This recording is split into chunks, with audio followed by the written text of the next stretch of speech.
पोरबंदर में अहले बैत की शान में कथित रूप से आपत्तिजनक टिप्पणी के विरोध में मांगरोल के मुस्लिम युवाओं ने मामलतदार और डीवाईएसपी को ज्ञापन सौंपा। ज्ञापन में संबंधित व्यक्ति के खिलाफ भारतीय न्याय संहिता की धाराओं के तहत मामला दर्ज कर सख्त कानूनी कार्रवाई की मांग की गई। युवाओं ने कहा कि धार्मिक हस्तियों और आस्था के प्रतीकों के प्रति कथित अपमानजनक टिप्पणी से समाज की भावनाएं आहत होती है और ऐसे मामलों में निष्पक्ष कार्रवाई जरूरी है। अधिकारियों ने ज्ञापन स्वीकार कर कानून के अनुसार उचित कार्रवाई का आश्वासन दिया। इस न्यूज में इतना ही। अन्य खबरों के लिए जुड़े रहिए ITN नेशनल के साथ।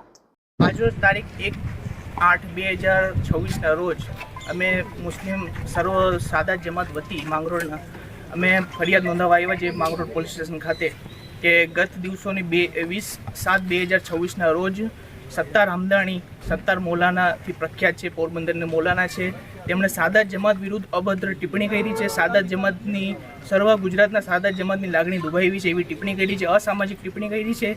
તેની અંદર સાદાત જમાત ખરી પરંતુ સમગ્ર મુસ્લિમ સમાજની પણ લાગણી દુભાવવામાં આવી છે, કેમ કે સાદાત જમાત તે મુસ્લિમ સમાજની આબરૂ છે। હવે સાદાત જમાતની આબરૂ પર હાથ નાખ્યો છે તેણે સર્વ મુસ્લિમ સમાજની આબરૂ પણ હાથ નાખ્યું છે તેમણે। તો આજે અમે આગેવાનો સહિત માંગરોળ પોલીસ સ્ટેશને ફરિયાદ નોંધાવવા આવ્યા છે। તેના વિરુદ્ધ કડકમાં કડક કાર્યવાહી થાય તેવી અમારી નમ્ર અપીલ છે। અને અમે સત્તાર આમદાની કહેવા